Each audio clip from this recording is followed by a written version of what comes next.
Ladies and gentlemen, this is still a part of the 50th IPA Convex 2026 with this year's theme, 50 Years of Energy Partnership, Shaping the Next Era for Advancing Growth.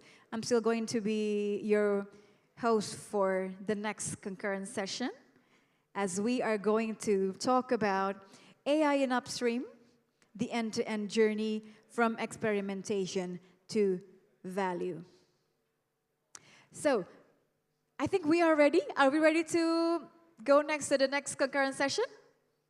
I think we do. Oh, that's the energy. Thank you so much. So, ladies and gentlemen, let me please introduce our moderator to lead today's discussion. Mr. Alwan Hafizh is the Indonesia Energy Industry Lead, Oil and Gas at Accenture, with deep expertise across the energy value chain, particularly in oil and gas strategy. Digital transformations also, and sustainability is also his expertise. He has been closely involved in advising major national and international energy companies on navigating industry shifts and driving large-scale transformation. In his role, Mr. Alwan leads Accenture's energy agenda in Indonesia, working with clients across upstream, downstream, and petrochemicals to shape strategic priorities and deliver complex multi-year transformation programs. His experience spans finance, strategic transformations, and the development of new growth opportunities in a rapidly evolving energy landscape. Ladies and gentlemen, we are going to start. Please join me in welcoming Mr. Alwan Hafizh.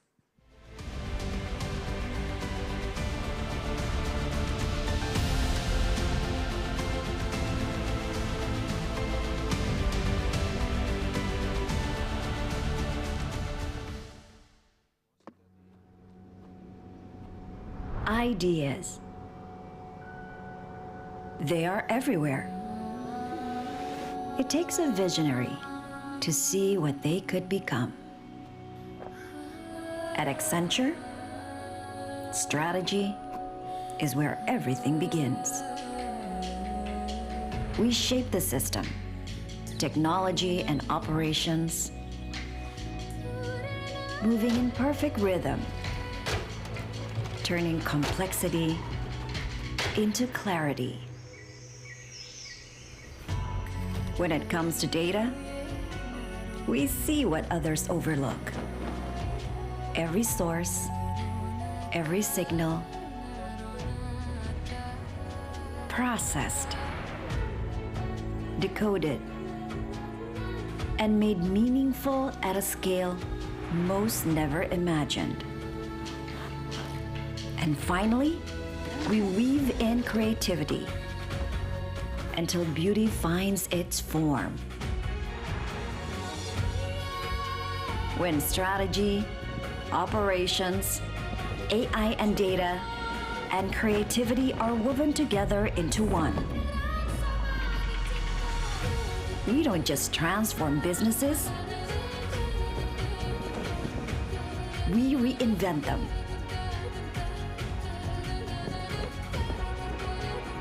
To think differently, operate better, and grow stronger. We are reinventors. We are Accenture.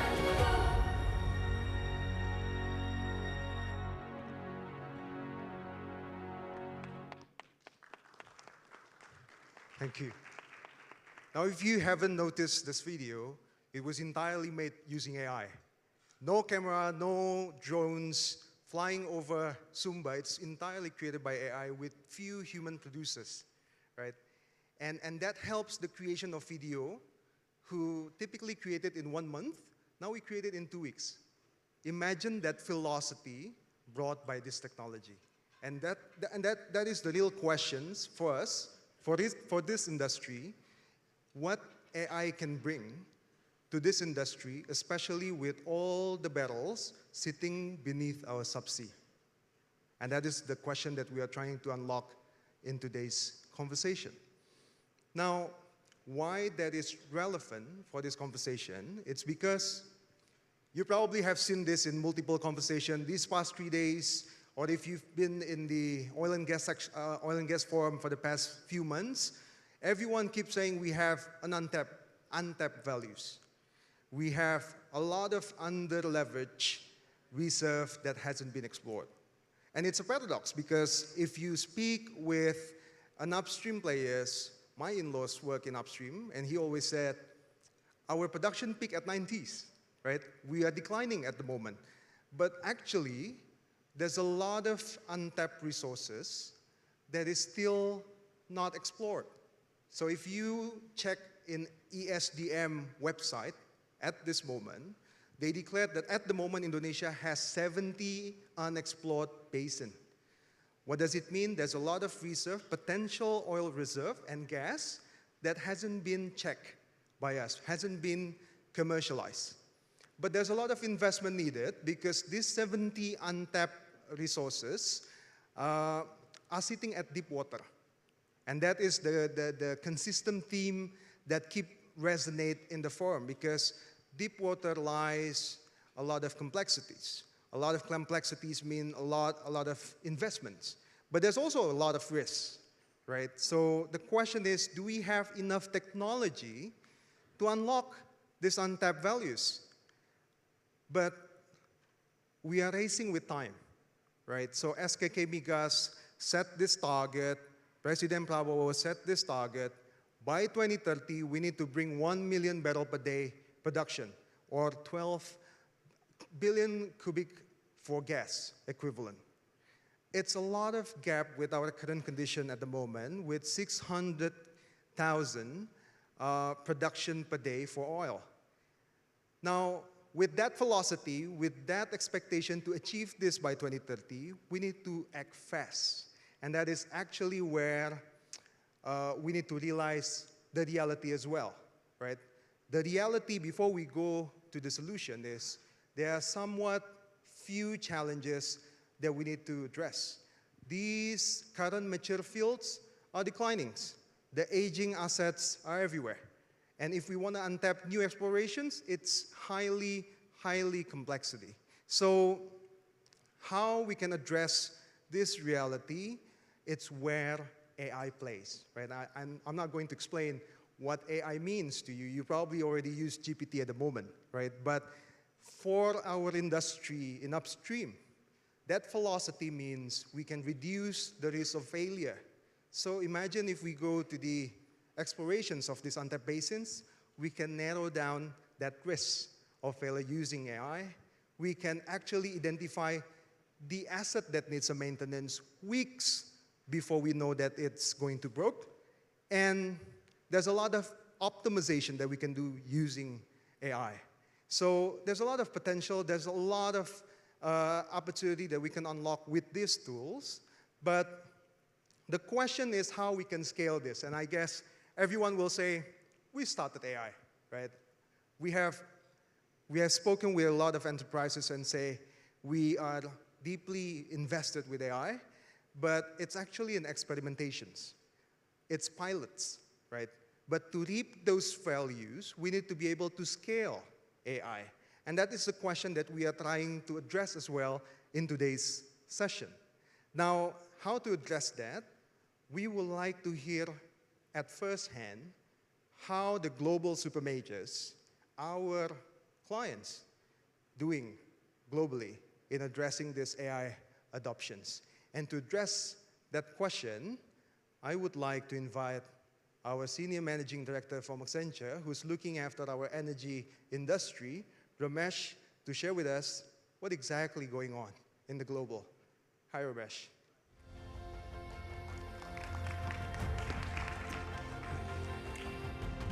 I use this. Click it.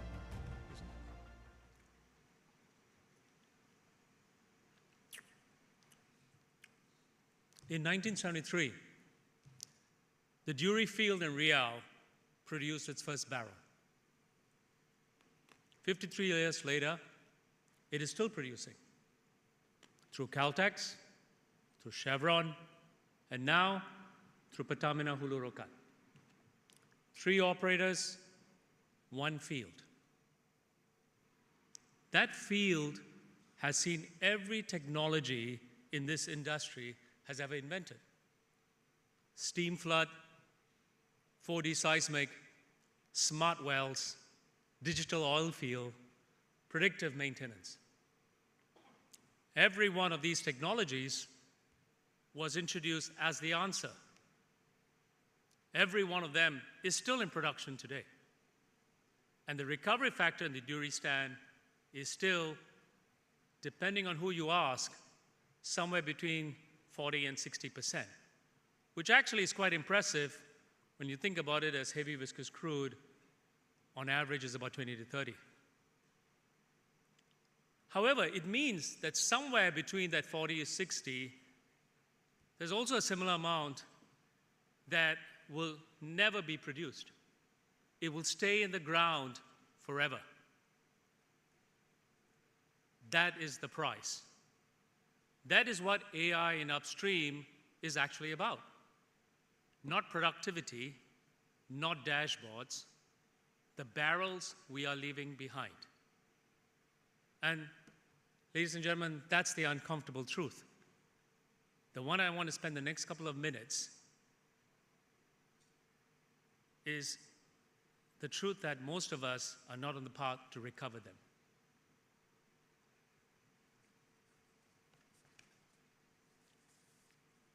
Every operator has an AI program.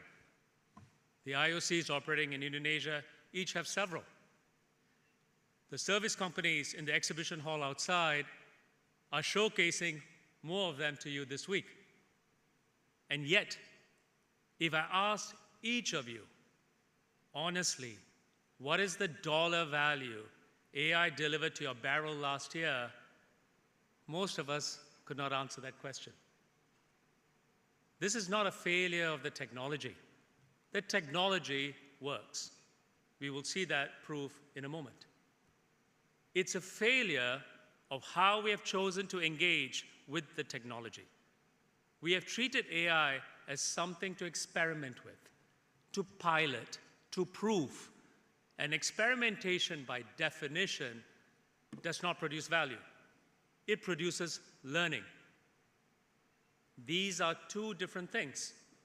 And our industry has confused them for a decade, including consultants. Here is the thesis.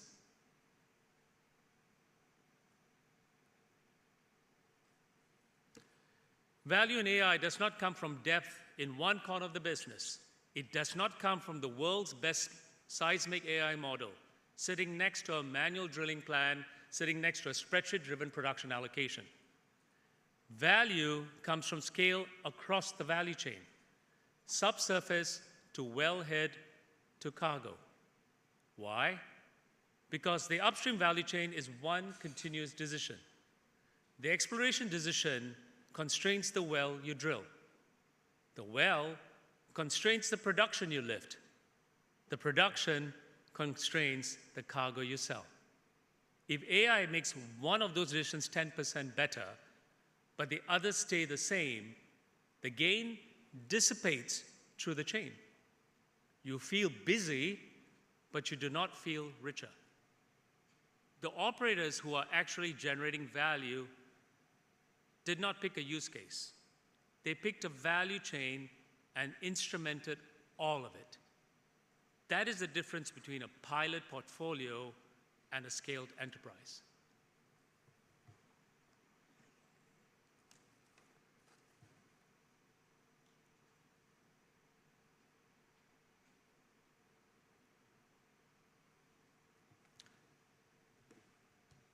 These are not projections. They are not pilots. They are not press releases. These are the values that 3 national oil companies booked, published in their own annual reports. Aramco, $1.8 billion of AI-driven value in 2025. Not technology spent, value booked. From seismic analysis, production facility automation, assisted drilling planning. 3 things every operator in this room is also doing. The difference, Aramco scaled them. Equinor, $130 million across asset condition monitoring, AI-generated well plans, logistics optimization. Smaller absolute numbers, but Equinor is a fraction of Aramco's size. As a percentage of production, it is comparable. ADNOC, 500 million from asset condition monitoring, the AI smart pod, and the energy AI autonomous agent. Notice the last one, agent. ADNOC has stopped talking about AI tools. They are talking about software that takes decisions. We'll come back to that later in our presentation. 3 NOCs, 3 different national contexts, 3 different starting points. One thing in common, they stopped piloting, they committed. The question for Indonesian upstream is not whether we can do what they did. Indonesia has the assets, Indonesia has the data, Indonesia absolutely has the scale. The question is whether we will commit it to the way they have done it.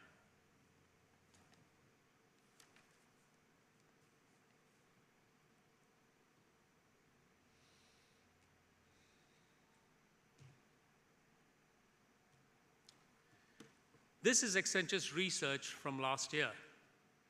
Thousands of enterprises across every sector, energy, banking, manufacturing, retail, surveyed honestly on what AI is actually producing for their business. 93%, nothing. Or close enough to nothing that they cannot attribute a number to it. Only 7% are generating real, measurable P&L grade value. Here's the part that should worry all of us. Most of the 93% do not know that they are in the 93%. They believe their pilots are progressing. They believe their proofs of concepts are succeeding. They believe their centers of excellence are world-class. They are measuring activity, not outcome. Number of use cases launched, number of models deployed, number of people upskilled. None of these numbers appear on the income statement. Before any operator asks, how do we get to scale, the most honest question is which side of this line we are on today. And if most of us, if we are honest, is towards the left, towards the right. So, I want to leave this question with you for a moment. Not the question on the slide.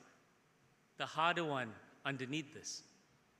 If 12 months from now, you sat across your minister, your shareholder, your partner in the PSC, and they asked you simply, and they asked you simply what AI delivered to your barrel this year, to your recovery factor, to your drilling costs, to your operating cost per barrel oil equivalent, could you give them a number?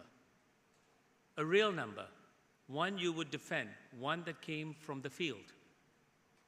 And if the answer is honestly no, then the work between now and then is not another pilot. It's 4 things that's on this slide.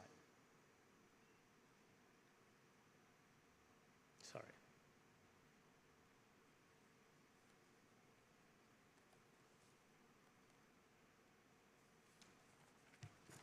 Four differences.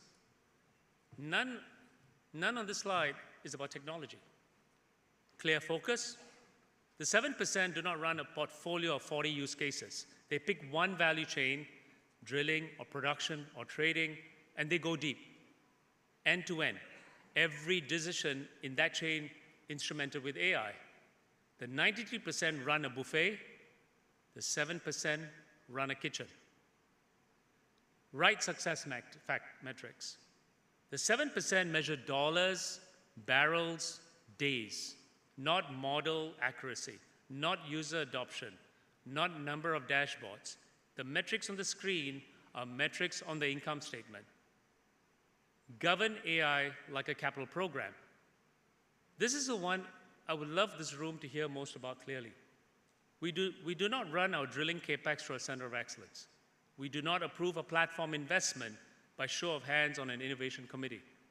We run it through capital governance, stage gates, FID equivalent decisions, accountable owners, hurdle rates, sanction reviews. The 7% run AI exactly the same way. The 93% run it through IT, and that more than any other single thing is why the 93% stay where they are. Workflow redesign and data foundation, from the beginning, not later. Not after the pilot proves out from day one. The AI is the easy part. The workflow change and the data foundations are 80% of the work. And if you defer them, you've already lost. If you take one thing from this, take this slide, govern AI like CAPEX, not like you would do a normal IT project.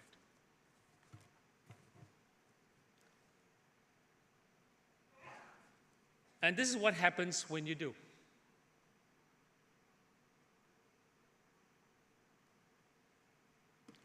%20 downtime reduction across 10,000 assets on AI maintenance.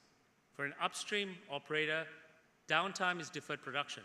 Deferred production is deferred revenue. On a 200,000 barrel per day asset, 20% fewer unplanned outage days is meaningful at a national level, not the facility level. 30% faster drilling through early identification of stuck pipe. The Indonesian context makes this number significant.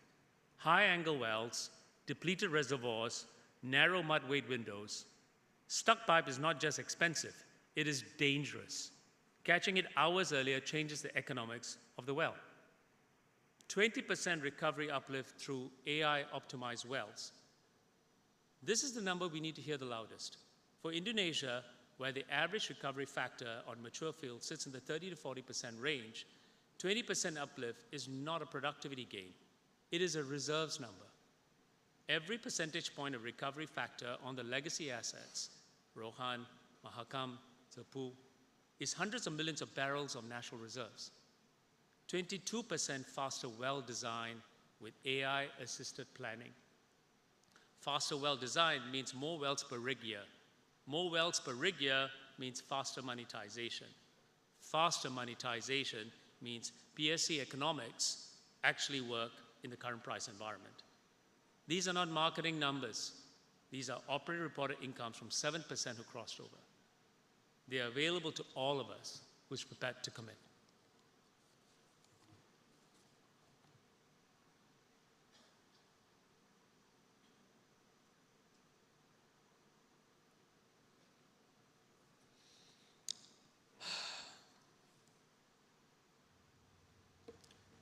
And here's the destination. What end-to-end upstream AI actually looks like when it is scaled. Not 5 disconnected tools, 5 connected agents. One per stage of the value chain talking to each other. Explore and assess. An exploration planning co-pilot that ingests every seismic survey, every well log, every offset analog, and recommends where to drill next with the geoscientists in the loop, not replaced by it. Develop an autonomous rig scheduler that knows the rig fleet, the well portfolio, the contractor windows, the weather, and re-optimizes continuously, not a quarterly Gantt chart exercise. Produce and operate an asset performance and reliability agent that watches every pump, every separator, every compressor, and intervenes before failure. This is the 20% downtime number in production. Trade, real-time logistics and shipping optimization, more relevant to integrated operators with their own offtake. Sell and serve, dynamic demand prediction that closes the loop back to production planning. 5 agents, 1 value chain, each accountable for its stage, each passing context to the next. This is what ADNOC means when they talk about energy AI as an autonomous agent. It is not a chatbot. It is the operating system of the upstream business. This is not 5 years away. ADNOC, Aramco is operating elements of it today. ADNOC is operating elements of it today. The question for us is not whether to build this. It is who builds it first and whether we build it as a national capability. 3 things to leave you with. 1, experimentation does not produce value, commitment does. The operators booking AI value have stopped piloting and start governing. 2, let's govern AI like CAPEX, not like IT programs. If your AI program doesn't have an FID equivalent process, an accountable capital owner, and a hurdle rate, it will not scale. It cannot. 3, scale across the value chain, not within one corner. The value is in the chain, not the link. Indonesia has the assets. Indonesia has the data. Indonesia has the national imperative. The only question is whether we choose to be on the right side of the 7% line. Ladies and gentlemen, the barrels of Duri are waiting. Terima kasih. Thank you, Remash. Thank you, Remash. I guess that's setting the tone. The global is doing this. The global reaps the value. Now how Indonesia can also follow that success. And that 93 and 7% research tells you what are the factors. And I think that set the basis. But now, like every of our clients said, seeing is believing, right? So if you haven't seen what does it mean, how does it work, you probably doesn't believe on what AI can do. And for that reason, I would like to invite our friends from SLB. And we have among us, Arief, who is the SLB Country Director for SLB Digital. Arief, the stage is yours.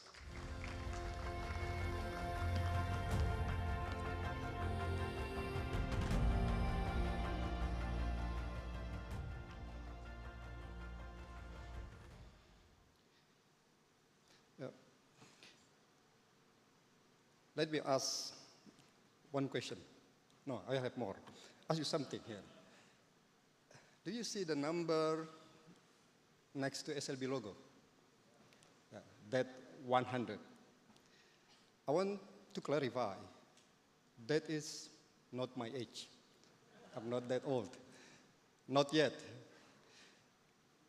100 is a century.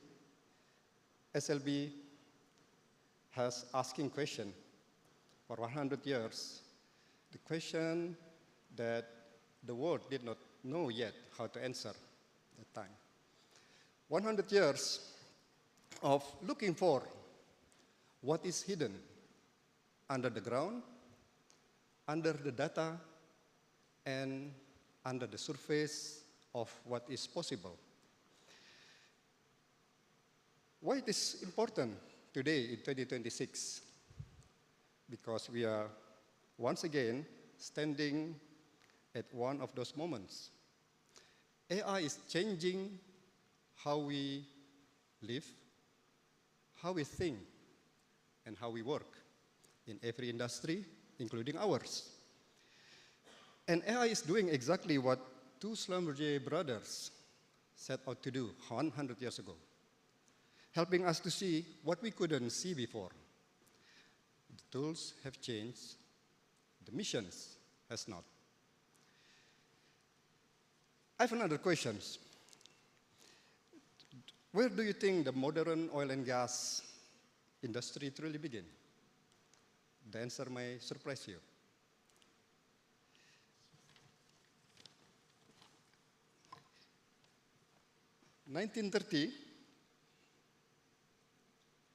Next. Okay. 1930, Conrad Schlumberger had a theory. He believed that if you spread electrodes farther apart in the ground, you could actually distinguish oil from salt water. A bold idea.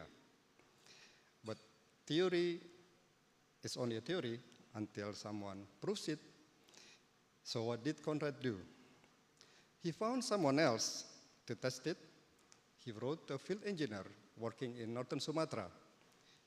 You can see the picture here, the truck right there. I was not there in this picture, not that old. But if you look at the plate number, it's BK, it's Sumatra Utara. So within a month, that engineer wrote back to Conrad with 3 words that changed everything. He said, yes, it works.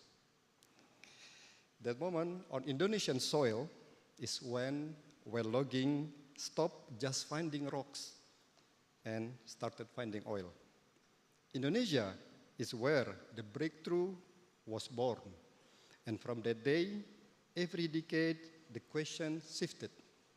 We stopped asking, can we see underground? We started asking, can we predict it? Can we simulate it? Can we optimize it? And today, the question has shifted once again. So what is the new questions? Can AI help geoscientists interpret faster? Can AI help our engineers solve harder problems? And for everyone in this room, can AI help us to reach 1 million barrels of oil per day and 12 billion standard cubic feet of gas per day by 2030? That is the question we are here to answer. To answer that questions, we first need to ask another one. What does AI actually need to be useful in our world? You have all heard of LLM, large language model, like ChatGPT, Google Gemini. I use one of them just to write email to my boss that I'm here in IPA. They are brilliant, but let me ask you something. What were the LLM trained on? They train on text. They train on books, articles, conversation. They understand human language. Which means if you ask one of these LLM to write a poem about faults, a beautiful poem will be created by this LLM. But if you ask which fault to avoid when you drill an oil well, it will write you another beautiful poem. That is the problem. Because our world in our industry run on seismic waves, well logs, pressure curves, operational signals. That is exactly why we need something different. We call them domain foundation models. So what is domain foundation model? Think of it as an AI brain, but one that grew up in our world. It did not learn to write poetry. It did not learn how to argue in social media. It learned something more useful. It trained on millions of seismic images, millions of well logs, years of operational time series data, physics-aware, domain-deep, native to oil and gas industry. How it is different than the DFM, or Domain Foundation Model, than large language model, LLM. A DFM learns how reservoirs behave. LLM learns how humans talk. DFM learns how equipment operates, how signals change over time. It is intelligence that used to live only in the heads of our most experienced experts, now captured, scaled, and available 24/7. In our world, we need 3 foundation models working together. The seismic foundation model to allow geoscientists to deliver structurally consistent interpretations with speed and accuracy that were not possible before. Log foundation model to capture the full diversity, formations, tools, fluid system, lithologies, event histories. Time series foundation model trained on operational data from rotating equipment, turbo machinery. It anticipates failures before it happens. So we can reduce unplanned downtime, turns maintenance from reaction into more predictions. So these three brains to make every one of us more effective and more efficient. So we have talked about DFM, Domain Foundation Models, the AI brain. But let me ask you something more practical. What does it actually take to run these brains? What is underneath the Domain Foundation Model? The answer is simple, but staggering. An enormous amount of computing power. We are here not talking about laptops. Laptop cannot run the DFM. We are here not talking about traditional data center. We are here talking about purpose-built AI infrastructure engineered for industrial scale. This is why SLB is partnering with NVIDIA. We put together modular data center. Think of it as a Lego. The components that are manufactured off-site, engineered, tested, and validated before they ever arrive on the location. It's rapid, flexible scaling, no waiting, no bottlenecks, just expansions exactly when and exactly where you need it. But hardware alone does not solve problems. So what runs on top of the modular data centers? That is the second one, the AI factory for engineering, for energy. In plain language, it is the place where our domain foundation models come alive at the scale that energy companies actually need. And why does it matter? Because this is for the first time our industry have a path to scale AI, not as experiments, not as a pilot, but across their data, across their operations, to entire enterprise. But here's the next question. The foundation model are the brain. AI factory are the muscle. But what makes it all work together as a true partner? A partner that works alongside engineers, geoscientists, our experts. And I've been asking questions and answering myself. So now, rather than answer this question myself, I want to bring someone who lives this work every day, someone who feels the pain and the gain of these transformations. Please welcome my colleague, Ngurah Beni Setiawan. Ngurah Beni Setiawan has PhD in Earth Science from Imperial College London and one of the leaders of SLB Digital here in Indonesia. Mas Beni, as an earth scientist, how your world has changed with AI? Would you share with us? Good morning, everyone. Reflecting back when I first joined the industry 20 years ago, to do these kind of things that you see on the screen takes months, if not years. Which is now, in the last 5 years alone, we can do these things in hours, if not now minutes. So that is the beauty now of becoming a geoscientist in the age of AI. But not only that, we are now, Pak Arief talks the language of acceleration and speed, which is what is needed now to really achieve the ambition of 1 million barrels by 2030 and 12 billion standard cubic feet by 2030. In addition to that, Pak Arief, this technology allows us to unlock the silo of those domains who work individually. They never communicate. But with this, interdisciplinary becomes a reality now. These things is no longer a vision in SLB. It is already there. And we have been using this to support our customers, which I believe outside of SLB, in our industry, the same thing is now happening, Pak Arief. So to answer your questions, what is the pain we have now? The answer. The speed that we have been asking now become reality. Right, Pak Arief? I hope that answers your first questions to me. Sure. Interesting. You mentioned about speed. Does it come as a trade-off to accuracy and quality?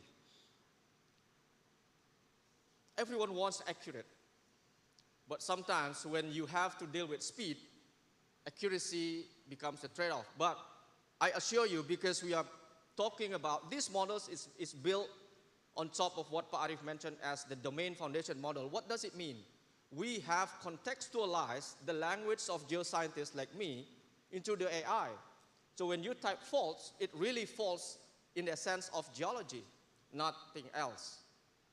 So if we have contextualized the language of that, Pak Arief, then what I can assure you, of course, it's not 100% accuracy, but it is an improvement from what we, or at least what I saw 20 years ago, and most of my colleagues see perhaps see more than 30 years ago.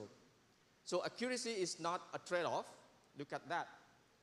Imagine the amount of efficiency, speeds, and definitely improved accuracy compared to where we were 20 to 30 years ago, Pak Arief. That's awesome. So we have speed and we have the accuracy. So some of us here, businessmen, investors, how will this benefit us? Unfortunately, people like me, geoscientists, we work with nothing that we will never see. Nobody can go 10,000 feet underneath to see what the rock is, where the gas is, or where the oil is. So geoscientists like me will always deal about uncertainty.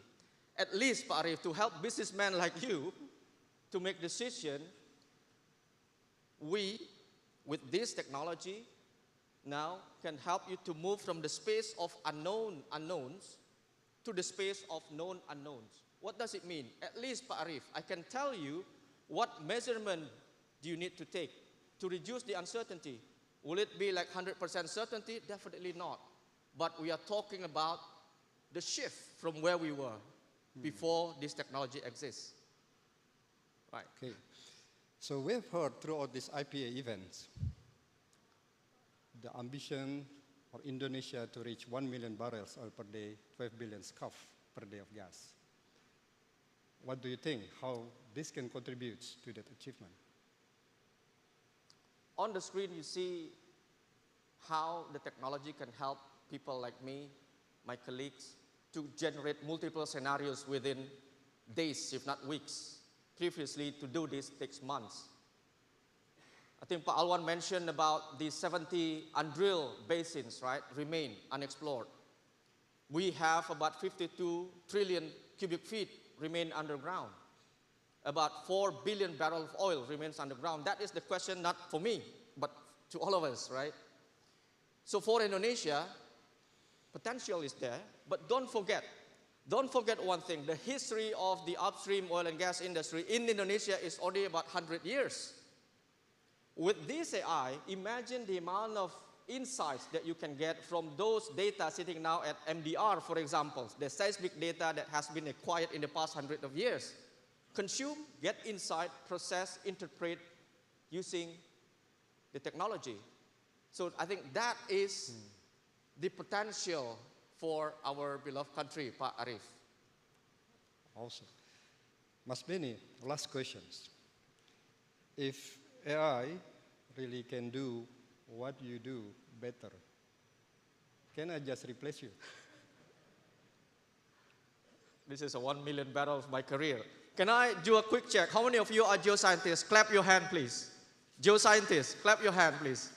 Just clap your hand. Okay, Pak Arief, unfortunately, you will still need me and you will still need those who clapping now. Okay. The reason is this. AI helped me, equipped me, that now I can work faster, consume more data, include and involve more variables beyond human capability. The message is this, Pak Arief.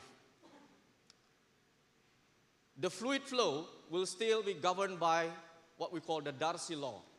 Those from reservoir engineers is familiar with this. Snell's law will still relevant for seismic, governing how seismic and sonic wave travels, right? That things does not change because of AI. The geophysics does not change. The petroleum engineering does not change. The petrophysics does not change. What is changing is the geophysicists, the petrophysicists, and the petroleum engineers. Now, we can address those problems that we saw 30 years ago with new way of doing things by equipping ourselves with AI. That is how beautiful is becoming a geoscientist these days, Pak Arief. So, again, apologize. You cannot kick me out, but geoscientists will remain relevant in the era of technology like this for the upstream oil and gas. The question to you, perhaps, Pak Arief, because you have been asking me a lot of questions, now I cast back this question to you. Perhaps this conversation is not about me, the geoscientist, have this kind of technology. I believe the conversation should go beyond just domain technology, right? Because we need more. But Remash talked about how to scale up. I think to scale up, will need not just this beautiful technology, which I really enjoy this. It needs infrastructure. It needs talent readiness.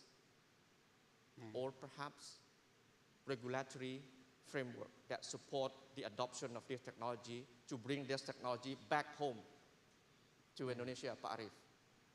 Okay. Question to you and everyone here. Right. That's difficult questions, which from what we see here, from what you demonstrate, what you show the screen, what I see here, we need at least 4 things, right? The first one is the trusted data that AI can refer on. The second one is the domain depth, as Mas Benny mentioned, and the AI brains that understand the physics, the reservoirs, the wells, the operations, not just language.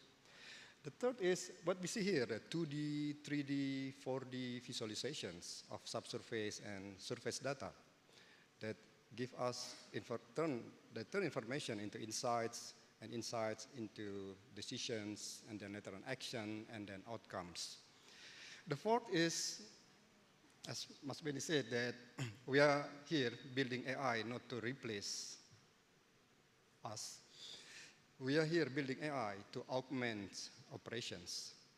AI that works alongside all of us, turning recommendation into actions, learning from the outcomes, and compounding value every single cycle. Now let me bring us back to where we started.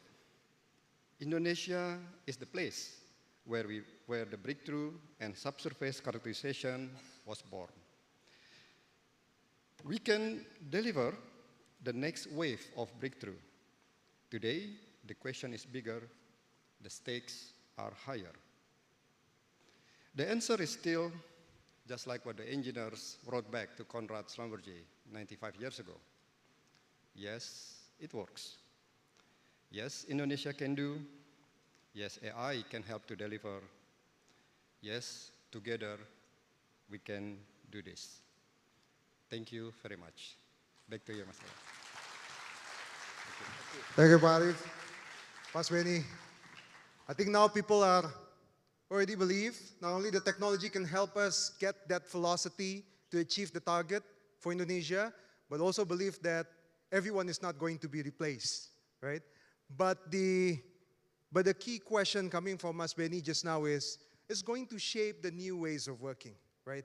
There's going to be changes in terms of how we use technology, how we leverage the infrastructure, and how the organization can adopt this technology for the better of the enterprise.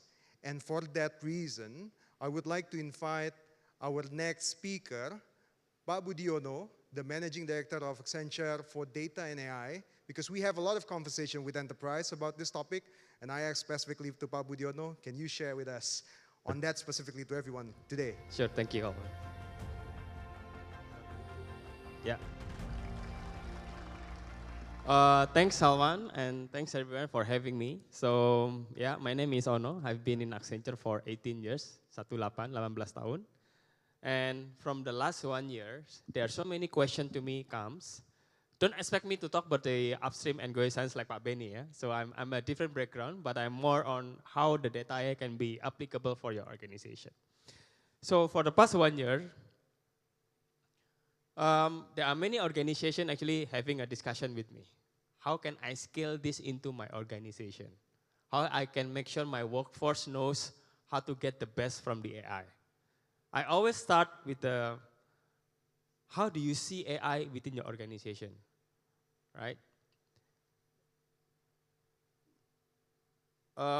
Is it about automation? Is it about augmentation that just now Pak Benny and Pak Arief also presented, how AI can augment geoscience in doing the day-to-day works? Or is it about the agency? Or many people now call it as a agentic AI, right? We believe that many organizations will really get the value when they are about to implement this for augmentation and agency. Because this is where the competitiveness will providing differentiation to your organization. So let's talk about the automation a bit, right? Simple thing is like I can automate something for my day-to-day emails, my day-to-day listening in Spotify. This all automation. But is this the real value of AI that we have been talking about, as Benny just now mentioned? Actually, we can do further and get more value from it by doing what? Augmentation, actually. This is like the same way like how we're using ChatGPT day to day. Why? Because it can help you to provide decision support. It can provide you a context so you can make a better decision, can make your work more effective and efficient.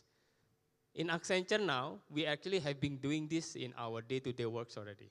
So we have been equipped with tools like Cloud Chat, like Gemini, like ChatGPT Enterprise, on how we can do more productive with our works. This is what we call augmentation. And the last one is definitely the agency, right? On how we can use AI by providing them a goals, instruction, so it can work on behalf of you autonomously. This is where the end state many enterprise, when I discuss with them, asking, Pak Ono, how can I achieve this? Should I implement from automation? Can I jump directly to the augmentation and agency? How? So I will start with, let's start with the augmentation. Why? Because when you do augmentation, when you chat with AI, the AI will record the memory of conversation. Recording the memory on conversation. Give them a context. And when you give them the instruction to automate an agency of their process, then they will remember. So not many organizations know how to do this, but this is exactly how it means. So when you design it right for your organization, so start with augmentation, get the memory right, then agency will happen. Okay? So how to scale this, how to start? Because many organizations need to understand that this is something not just a technology implementation, but we need to think through how to get the value right. To scale, we have some point of view. Let's start how you reimagine the work or processes in the futures.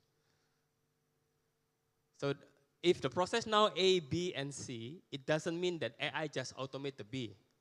Let's think through once again. Is it still relevant, the process A, B, C? Or it can be just simply as, okay, and now I have a D and E process that work better compared to A, B, C.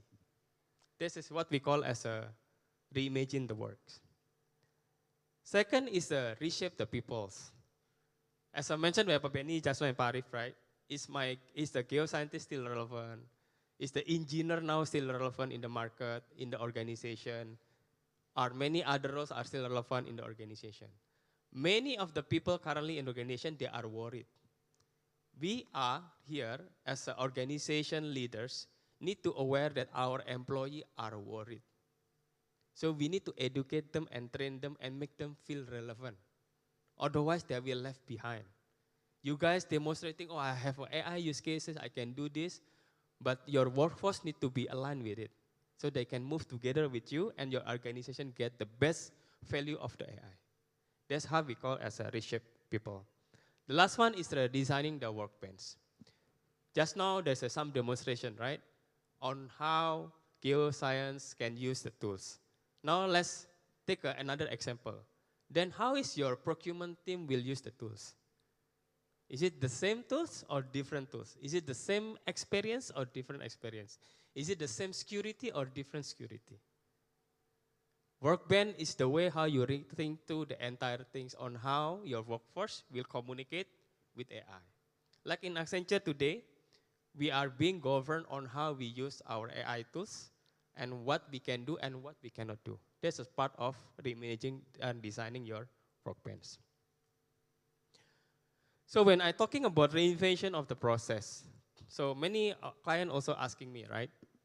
So once again, Pauno, is it I just automate the B process, like here, or I just think through once again? The difference between previous automation and agentic is, if you can see from the picture here, on the right side, this is the example of a simple process on three-way matching.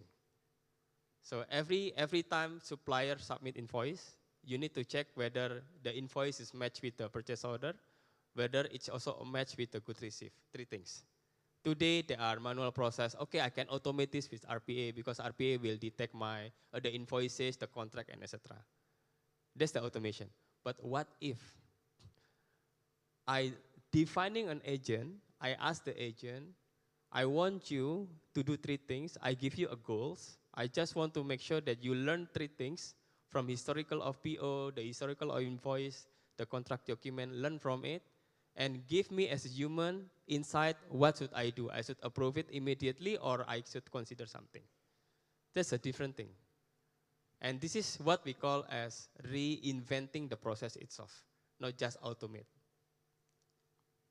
And then when I'm talking about this, reshape the people itself. So it's really, as I mentioned previously, it's about bringing confidence to your workforces in the organization because they will part of your transformation, right? And how their role in the future will be changed, will be shaped because of the AI. This is also part of the reshaping the people itself. And if you notice, we also have some researches. So 88% of your workforce will be more productive, they feel more productive because they're being part of the transformation. They are not left behind. They've been trained. They've been educated on how to use this. Even in our organization today, we have a target. Every country has a target. And now we are racing and we are competing each other. So we want to be the best in adoption of AI. And fun what? Indonesia, in Accenture Indonesia, now we are actually the highest adoption rate compared to other countries in ASEAN. We can actually do this. Meaning the adoption is very important to make sure that your organization is ready with the AI. So as I mentioned, the workbench meaning how your workforce will be interacting with the AI tools.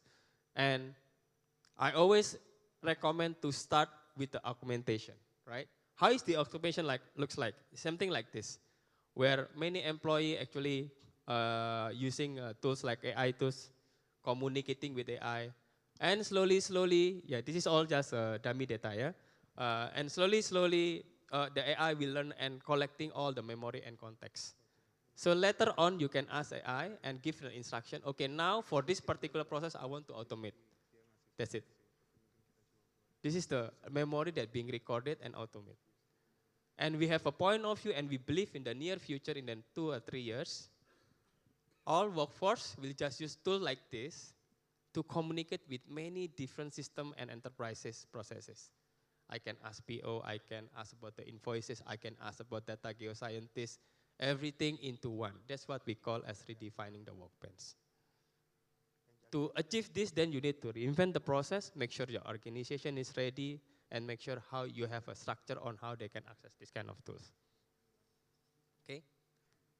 So where is the most organization currently in the stage of AI maturity? As I mentioned by Remash just now. So there are 93% according to our research, but according to MIT, actually there are 95%, similar numbers. They are mostly on the experimentation stage right now, right? And if we are talking about the experimentation, why most of the organization is very hard to scale to the next step? It's once again, because you need to understand that you need to reinvent the process to make the value of the AI impactful to your organization.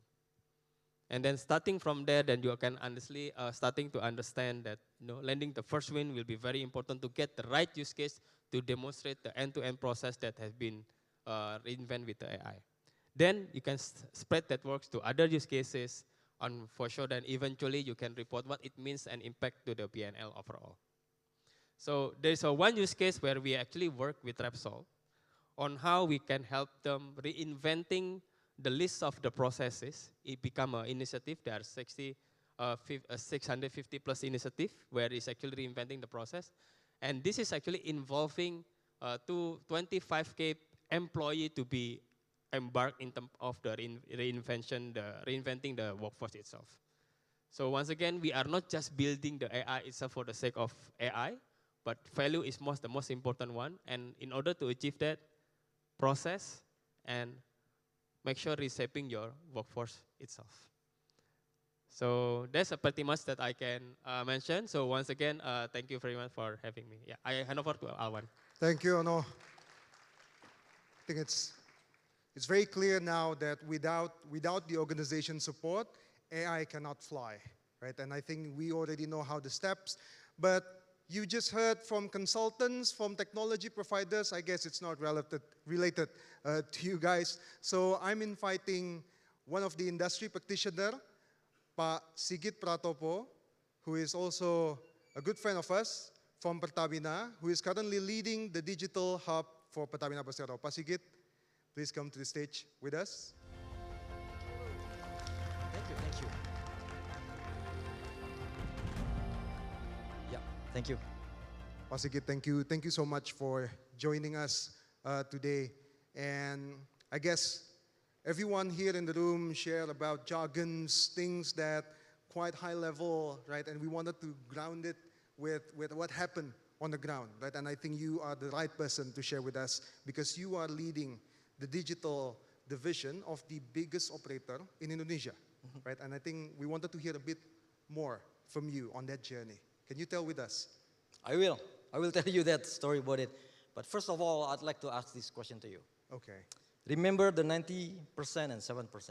And only 70% of the companies deliver AI programs that deliver enterprise value. Yep.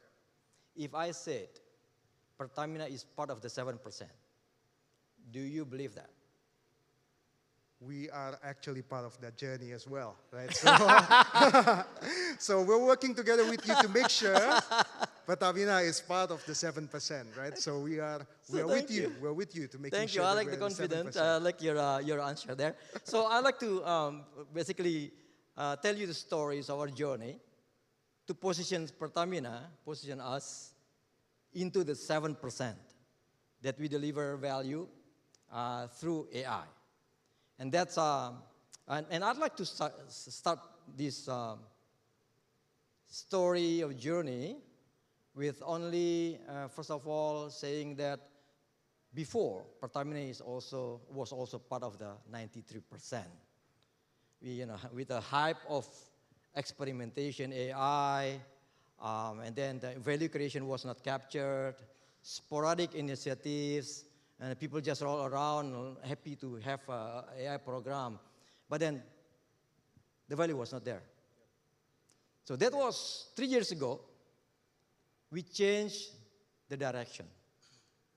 So 3 years ago, we put our ambition, which is the value creation, into our long-term planning. We call it RJPP. You coming from Pertamina or BUMN, you know what that does it mean. So basically, this is our plan. And we put this ambition of delivering 300 million EBITDA impact in 2027.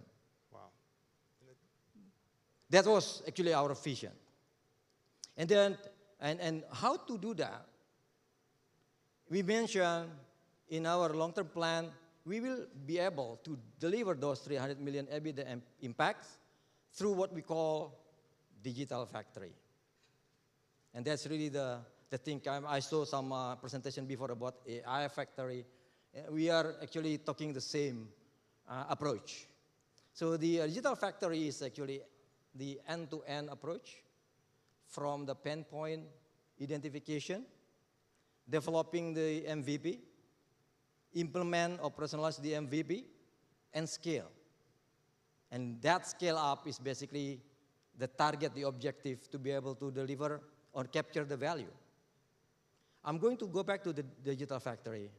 And I'd like to say one thing first as a predecessor of that event. And this is the commitment that one of the presenters mentioned. Before we had this long-term plan and we have this ambition, Pertamina decided to establish a new function that the role is to orchestrate all the digital AI initiatives. This function now known as Pertamina Digital Hub. That is really the commitment from the and that is this organization or function report directly to the CEO. And that's the commitment. So now, Pertamina drives AI for business. So business-driven, not technology-driven. So I'm going back now to this slide here. This slide depicts all of what we do, what we have been doing in the last 3 years.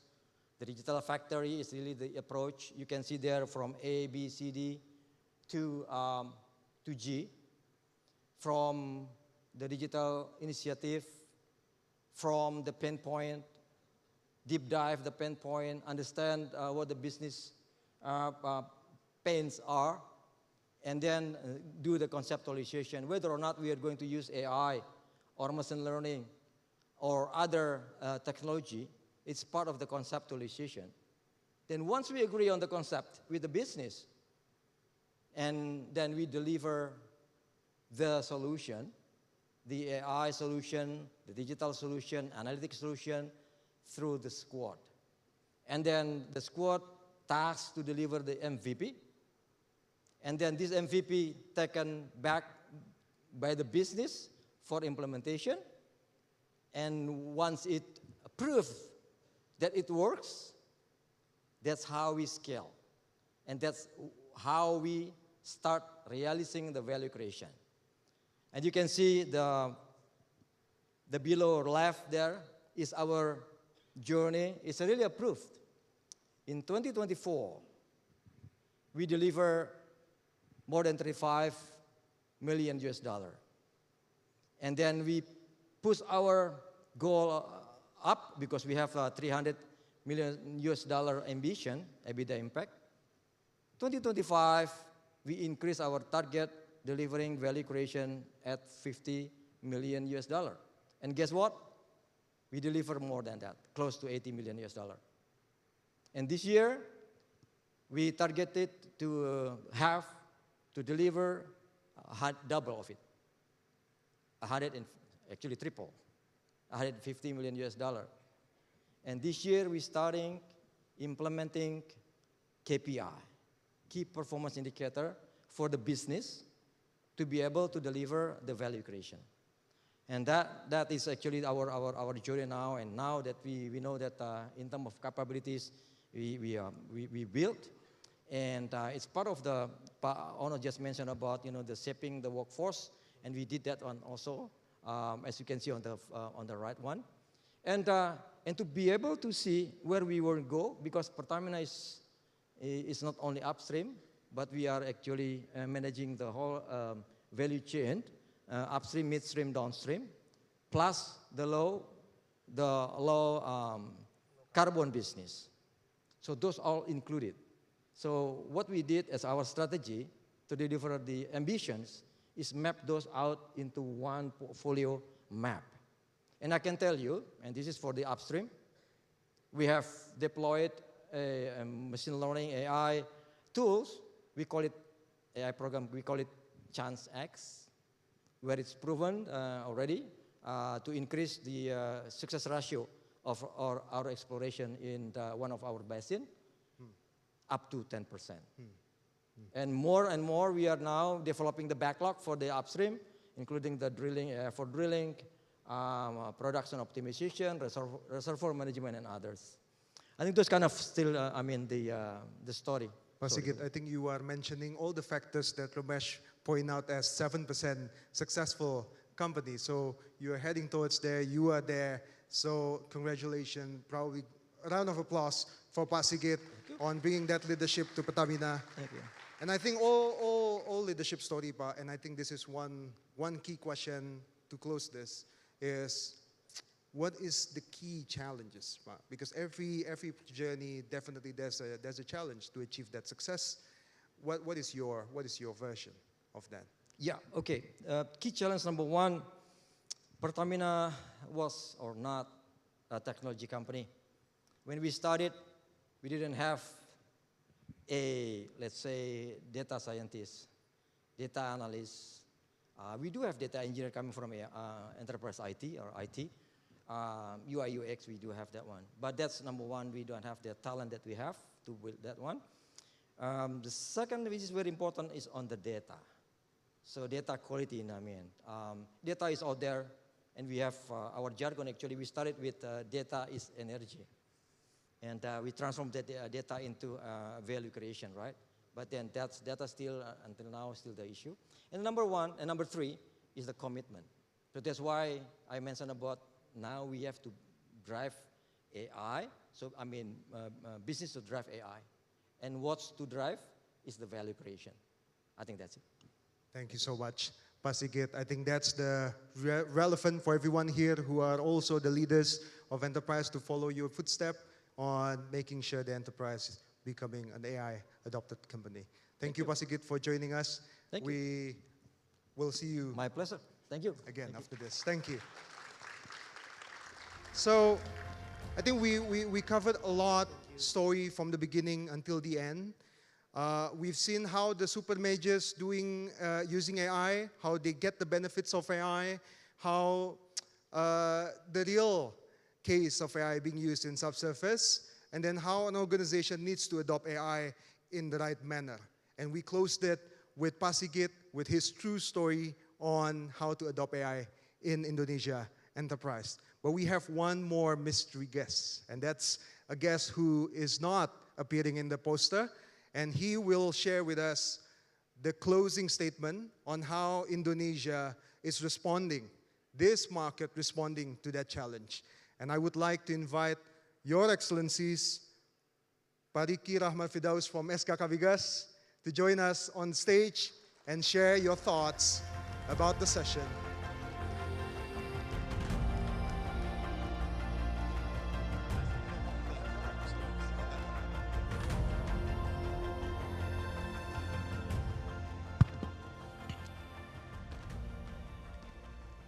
Bismillahirrahmanirrahim. Distinguished ladies and gentlemen, participants of the IPA Convex 2026 concurrent session, Assalamualaikum warahmatullahi wabarakatuh. Good morning and warm greeting to all of you. Thank you very much for having me here. I would like to thank you for the keynote speakers before me, and such a great honor to see your insight for this AI technology. What we have just heard makes one thing clear. AI in upstream is no longer a question of it, but of how fast and how widely we can scale it. And that is where SKK Migas comes in. The super majors did not AI-driven value by accident. They achieved it because someone made a deliberate decision to orchestrate AI adoption across their organization. In Indonesia, that orchestrating role across our entire national upstream industry is the role of we are, SKK Migas, is committed to playing. We see AI is not an experiment, but as a strategic lever for Indonesia energy future. Our responsibility is to ensure AI adoption across oil and gas contractors does not remain fragmented or confined to isolate pilot, but becomes coordinated, scale up, and directed toward national production goals. To do this, SK Kamigas is playing 4 roles: standard setter, national data integrator, knowledge accelerator, and bridge between industry and academia. This is how a national upstream industry scales AI, not through isolated brilliance, but through deliberate orchestration.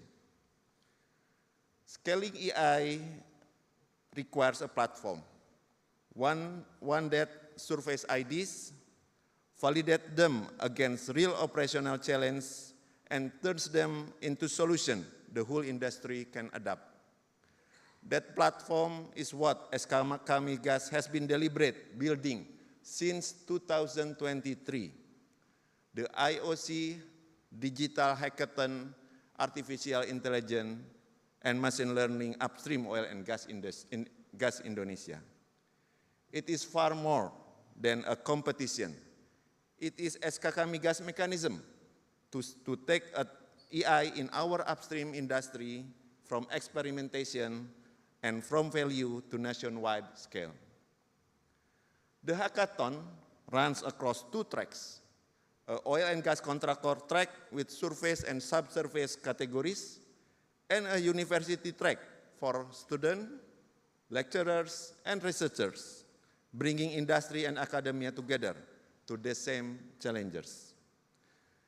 This year is growth for itself. The oil and gas contractor track received 65 proposals from 28 companies from 157 companies in Indonesia. The university track attracted 102 proposals from 27 universities with more than 700 participants in total. Big applause for everyone here. The innovation tackle the real challenge of our industry, such as predictive maintenance, drilling optimization, production forecasting, and many other fields that are relevant to the growth of upstream business. And this is the important thing. The impact is concrete. This year's innovation have generated a potential value creation of more than 4.67 trillion rupiah, a significant increase over previous years, and clear proof that AI in our upstream industry has moved beyond of concept into real deployable value. This matters now more than ever. Our fields are maturing. Subsurface uncertainty is rising, and demand for faster monetization to support national energy security has never been stronger. AI is directly aligned with our 100 program, 100 exploration, 100 multi-stage fracturing, and 100 new development wells.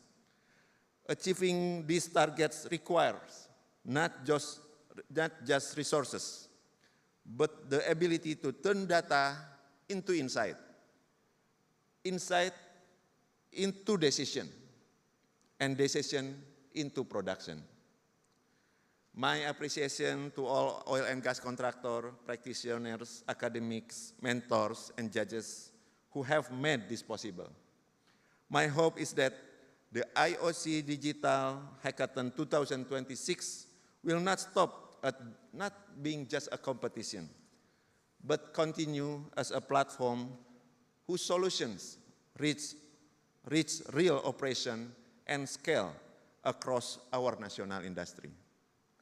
Now, ladies and gentlemen, let us watch SKK Migas IoT Digital Hackathon Hulu Migas 2026 video presentation together. Thank you very much. Lifting naik, bisa, bisa, bisa. Wassalamualaikum warahmatullahi wabarakatuh.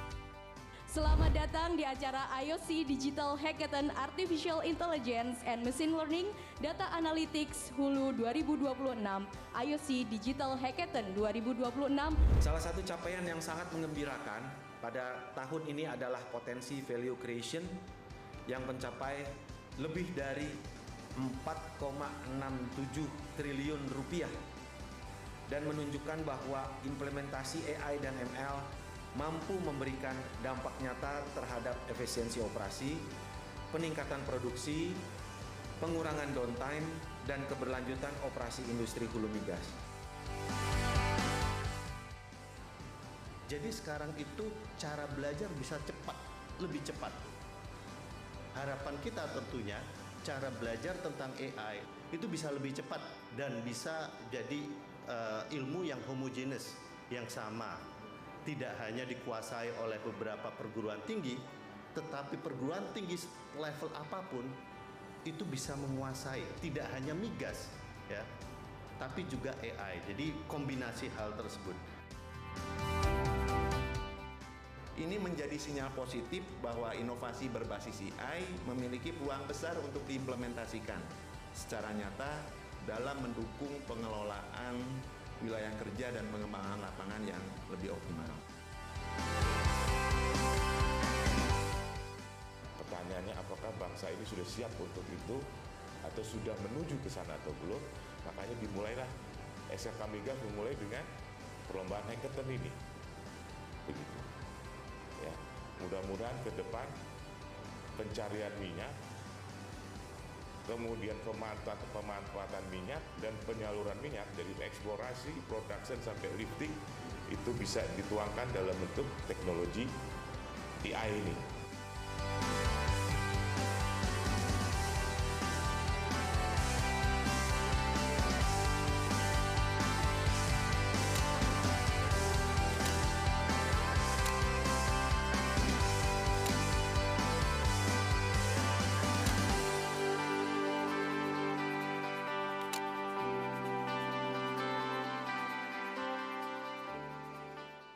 Round of applause for Digital Hackathon. There's no other speakers, unfortunately. So it's 1.5 hours sitting there, and we are very thankful you are with us for the entire conversation. But one thing, if I may, to close this session for you, you have seen a partnership of AI ecosystem comes on stage. And that is a scale that we need to bring that velocity for Indonesia to reach the target of 1 million barrel per day target, and also 12 billion standard cubic feet of gas equivalent. And we are sure that this AI ecosystem can be shaped for Indonesia for the good of the enterprise, but most of all, it's for the better of Indonesia. And by that, we thank you. See you next year.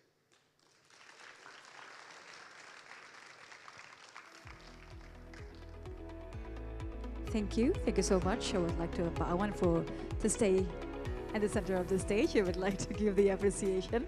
Thank you so much. 1.5 hours, like you said, and everybody just like in awe for the presentation and insight. Thank you so much. And also, I would like to invite to join Alwan here. I would like to invite our speakers, Mr. Remash Nair, Mr. Mohammad Arief Dharmawan, Mr. Budiono, and also Mr. Ignatius Sigit Pratopo.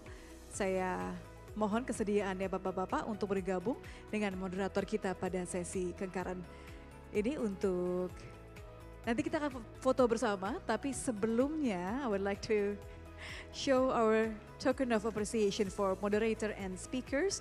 Therefore, I would like to invite Mr. Nurzan Onggal-Tayef and also Mr. Resita Listiani from IPA board to kindly come forward to the stage for the presentation of a token of appreciation to our moderator and speakers.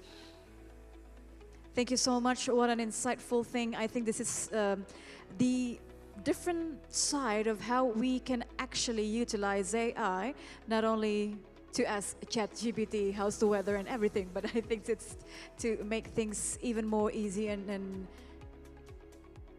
useful to imply. Thank you.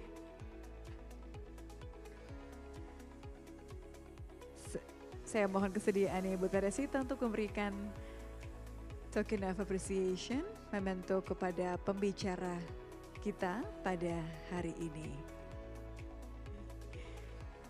Concurrent session ketiga juga atas nama panitia dan juga IPA, saya ingin mengucapkan terima kasih karena para tamu undangan yang terhormat telah hadir mengikuti sesi ini. Ini adalah sesi terakhir Bapak dan Ibu.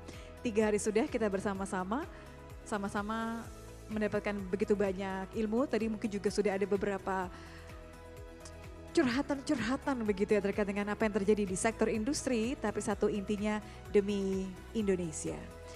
Therefore, I would like to take a group picture together. First, let's take a look at the camera in 3, 2, 1. Perhaps my favorite, another pose. A strong, thank you so much. Or yeah, that will be also suitable. All right, to the camera, 3, 2, 1. Amazing. I would like to, betul, saya mohon kesediaannya untuk Bapak Riki Rahmat Firdaus dan juga Bapak Beni, Bapak I Gusti Ngurah Beni Setiawan untuk bergabung bersama kami di atas panggung, berfoto bersama dengan para pembicara. Terima kasih Pak Riki dan juga Pak Beni, kami mohon kesediaannya untuk berfoto bersama. Disesuaikan sedikit. Baik. Everybody look at the camera and smile. In 3, 2, 1. Again, another pose, our favorite one. Can you please entertain us to use another pose? Yes. In 3, 2, 1. Terima kasih, thank you so much. Terima kasih Bapak Riki, terima kasih Pak Beni, terima kasih also thank you for Mr. Nuzan and Miss Teresita. Can I get the biggest round of applause for our moderator and speakers? Such an insightful way to close our day on 15th IPA Convex 2025. Ladies and gentlemen, I cannot show any more happiness and gratitude to all of the audience, all of the participants. It's been a great 3 days at the 15th IPA Convex 2026, 50 years of energy partnership. The theme itself, shaping the next era for advancing growth. I do believe that I'm aware that we have a lot of homework, a lot of discussion to take into considerations further, but on behalf of the organizing committee, I would like to extend our sincere appreciation to all speakers, moderators, partners, exhibitors, and participants for being part of this remarkable milestone celebration. For the past 50 years, ladies and gentlemen, IPA Convex has continued to serve as a platform for collaboration, innovation, and partnership in shaping the future of the energy industry. We really hope that during these 3 days, discussions and connections are built throughout this event that will continue to inspire progress and meaningful growth for the years ahead. Thank you so much for your participation. We look forward to welcoming you again next year for another inspiring edition of IPA Convex. Until we meet again, ladies and gentlemen, have a pleasant evening, safe travels, and see you at the IPA Convex 2027. Thank you so much, ladies and gentlemen. Have a great day.